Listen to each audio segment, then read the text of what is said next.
which is still at the level of the parliament, waiting for adoption before it goes to the Senate. That's if at all it's going to be adopted or not. And now this devolution bill is on a special status for Cameroon, and we're looking at the two English-speaking regions of Cameroon, the northwest and the southwest regions, which have been in turmoil. Now, before we get to your reaction on the devolution bill, I'd like us to receive this first caller. Hello to you, and thanks for joining us on the Pan-African debate.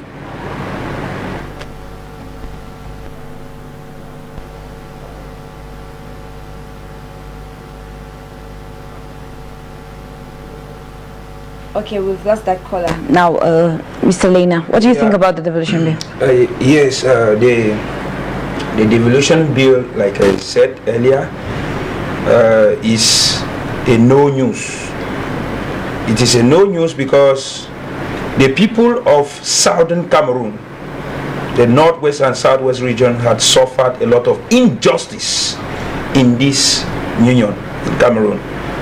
And the manner in which the government is taking measures to solve this problem is too poor, with a lot of arrogance.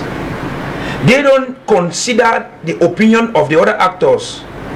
They simply sit and think of what according to them is good for the other side, and then it is not even like a proposal. They impose.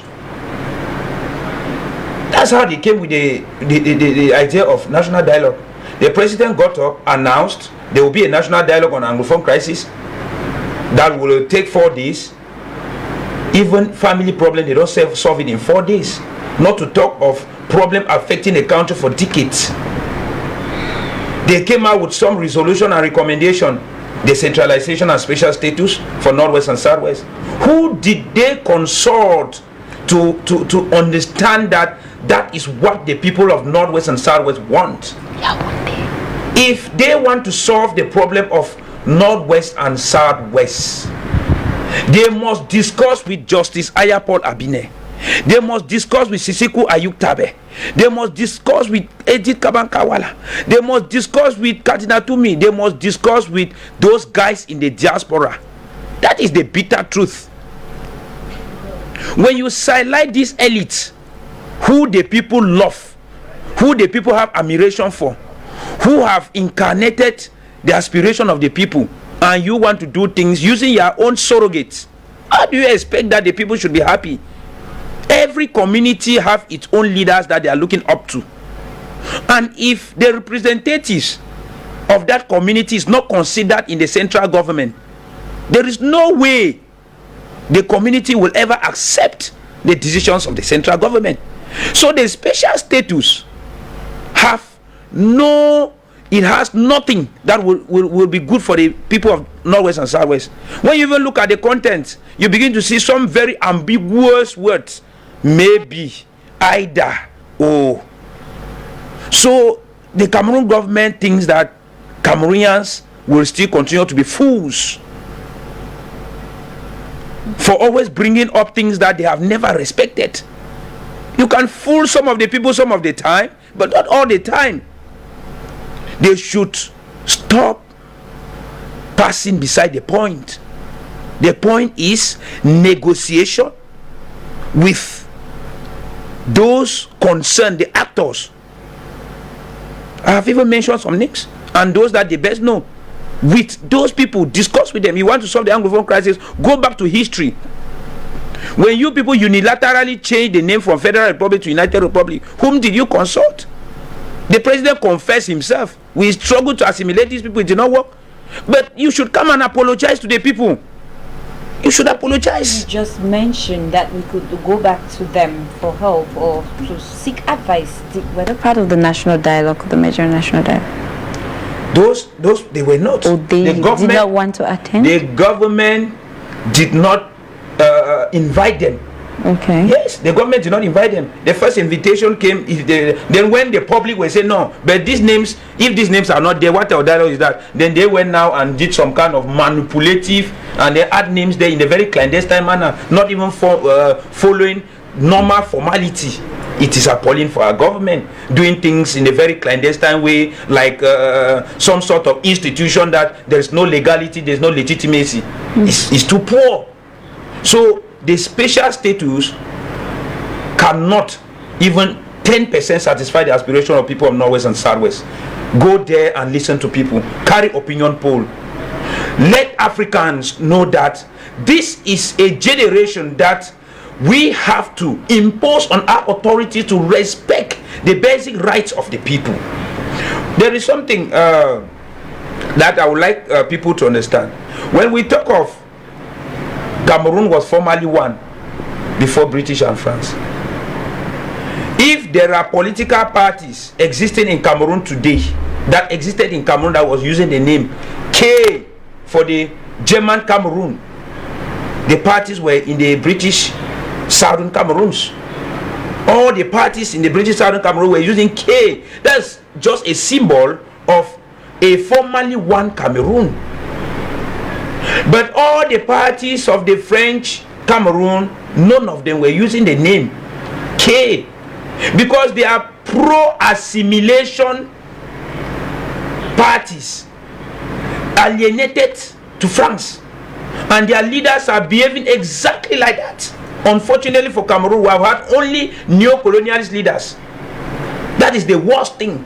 If they are talking of neo-colonial countries in Africa, Cameroon is a typical example, and that is one of the things that we decry and say we have to stand up for Cameroon, we have to stand up for Africa, and tell the next generation and leadership in the transitional government after this regime to install authorities that will reflect the aspiration of the people, the incarnation of the African culture and the African continent. It is Cameroon first.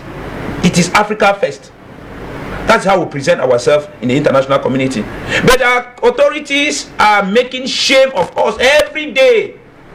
You will go to France before making declarations. You will go to France before taking decisions about your own country.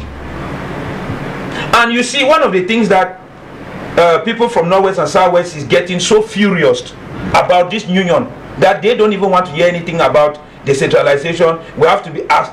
Maximum autonomy is because the authorities and the regime in place had destroyed the good institutions that the people of Southern Cameroon took to this union. One of the most democratic elections that have existed in the history of Africa was that between E.M. Ndele and Foncha in 1958, when they were running for post of premier. Ndele was running the government. He organized election as the government with an opposition, Foncha, and Foncha as opposition won him. It was accepted and celebrated. Those strong institutions had all been demolished in this diabolic union with these diabolic representatives that they have decided to bring manipulative institutions that are pro-French with la politique negative politics. That's what they know. There is nothing that they know good apart from negative politics, politics of manipulation, politics of self-aggrandizement. But then the Popular Action Party still reiterate. The people had died enough.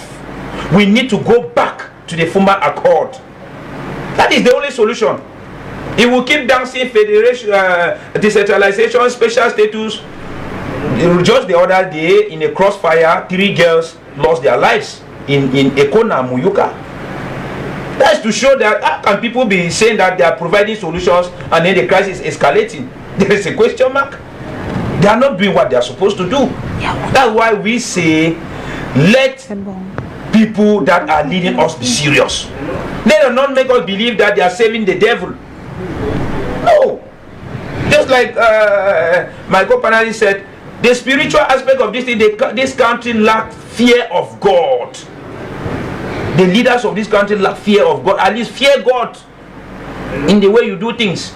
Okay, thank you so much, Mr. Elena Fabrice. Now, before we get back to you, Sheikh Mohammed, I'd like us to go to Yaoundé and meet Shu Gerard. But then, before we come to you, Mr. Shu Gerard, we have a caller on the line. Hello to you, and thanks for joining us on Views on the Continent. Yeah, hello, good afternoon. I'm calling from the United States.